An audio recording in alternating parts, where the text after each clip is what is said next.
We have a lot of mama bears in this room and in Santa Clarita in general, and I know there's this persistent frustration with legislation that we find out is impacting us, and we find out right at the last minute. Right. We try to call in and have our voices heard right in, and we feel like it goes nowhere.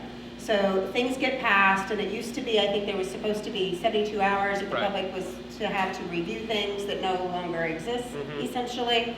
And there's things that have passed, such as AB 262, 276, 277, that we have a lot of people in this room that fought very hard for and felt like voices weren't heard.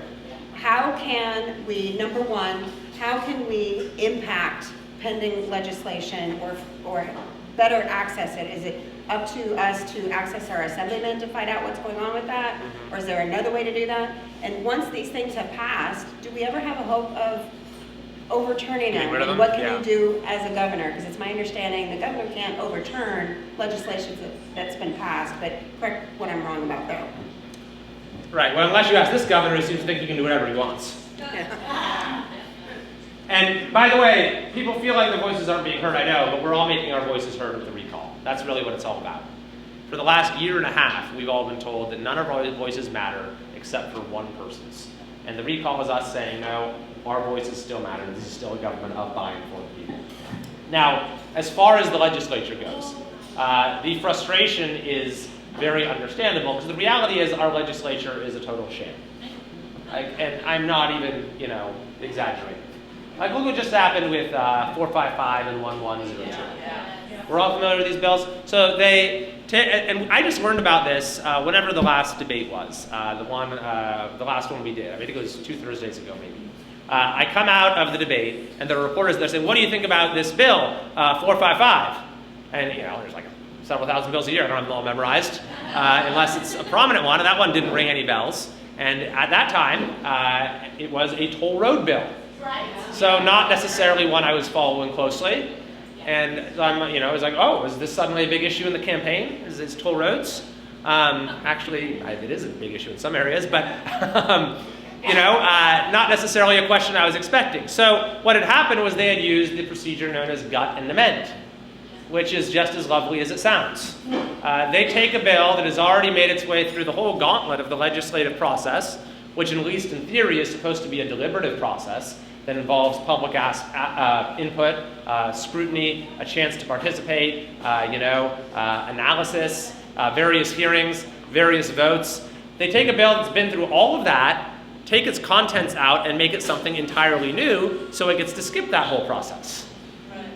And so the legislature adjourns for the year on Friday, this coming Friday, at midnight. Nothing can pass after that.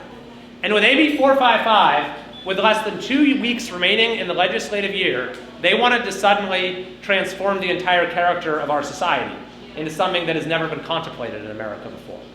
They wanted to turn us into a show me your papers society in 2 weeks.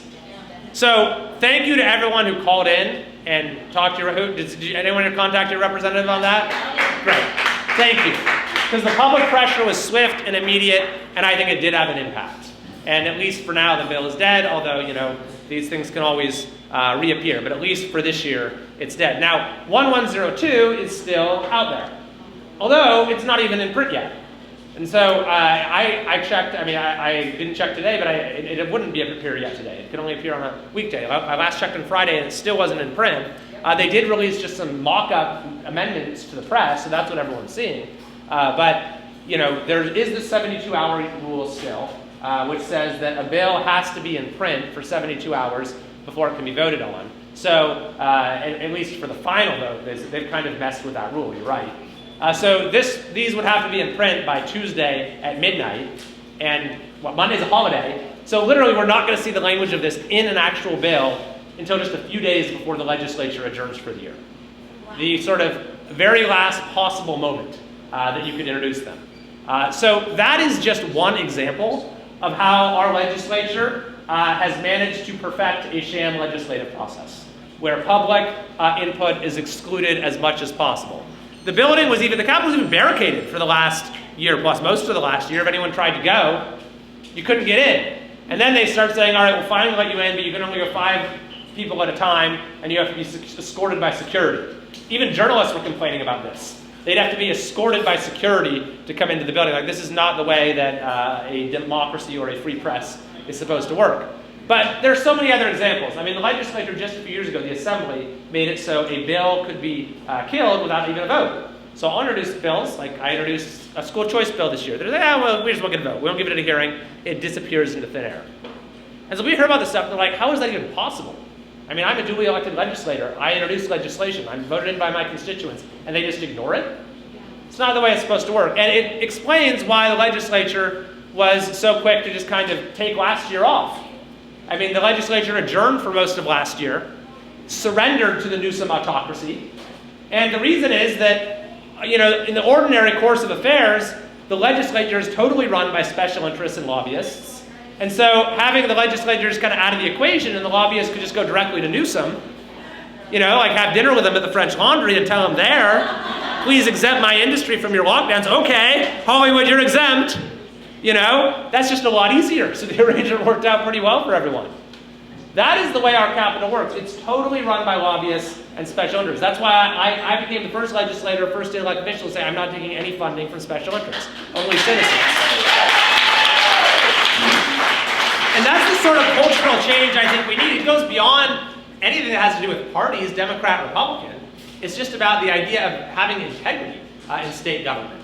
And so if I were elected, I'd say, look, the people of California have just sent a very clear message. The era of corruption is over. Yeah. And any legislator who gets that message, I want to work with you, but if not, we're going to throw you out next year too.